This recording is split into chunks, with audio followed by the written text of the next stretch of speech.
Why you need a micro sabbatical before you burn out. Have you ever felt like you're constantly running, but getting nowhere?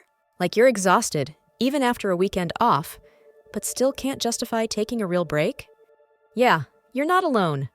Most of us are stuck in a loop of mini breaks that aren't actually restful, and long vacations that never happen. But what if I told you there's a science-backed, practical alternative? It's called the micro sabbatical. And no, it's not just another name for a day off. Let me explain. We live in a hustle culture.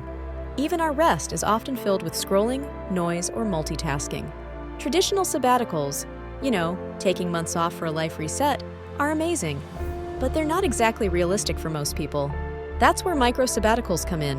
They're short, intentional, and radically restorative breaks you take regularly. Not once a year, but once a month or even more often. Think of a micro sabbatical like this. It's 1 to 3 days where you intentionally disconnect from your usual roles, employee, partner, friend, content consumer, and you step into a space that's entirely yours. No errands, no inbox, no productivity guilt, just a deep pause. This idea has roots in neuroscience and ancient culture. Our brains aren't built for constant stimulation. In fact, the default mode network, the part of your brain that activates during rest and introspection, only lights up when you're not focused on tasks. That's when true reflection, creativity, and emotional processing happen. When you skip rest, you're not just getting tired, you're dulling your emotional regulation, weakening your memory, and crushing your creativity. That's why a weekend spent catching up leaves you feeling emptier than before. A micro sabbatical gives your nervous system the space to exhale. It's not a vacation, it's a reset. Now, here's the twist. It's not about luxury. You don't need a cabin in the woods or a plane ticket. You just need 3 things. Time boundary. Set a hard start and end. Example, Friday night to Sunday evening. No work, no chores. Intentional disconnect. Turn off your phone, log out of socials. Let people know you're offline. This isn't a ghosting, it's sacred space. Restorative focus. You can walk, journal, read, cook slowly, stare out a window. Anything that reconnects you to yourself. Now, I know what some of you are thinking.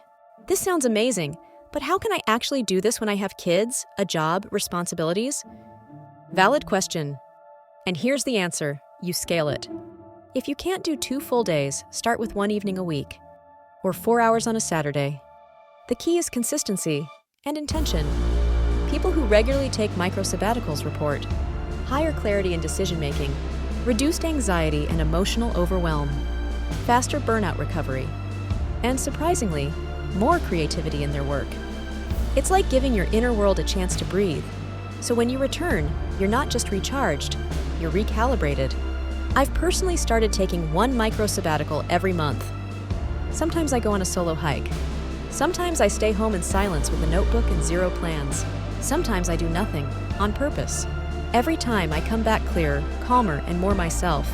And here's the best part. You don't need permission to do this. You don't need a reason. And you certainly don't need to earn it by working harder. Rest is not a reward, it's a requirement. So here's your challenge. Pick a day within the next 30 days. Claim it. Block it off. And protect it like your life depends on it. Because in some ways, it kinda does. That's your first micro sabbatical. Try it. And watch what happens when you stop. Really stop. If this resonated with you, consider liking, subscribing, and let me know in the comments. What would your perfect micro sabbatical look like? Until next time, breathe deep and protect your peace.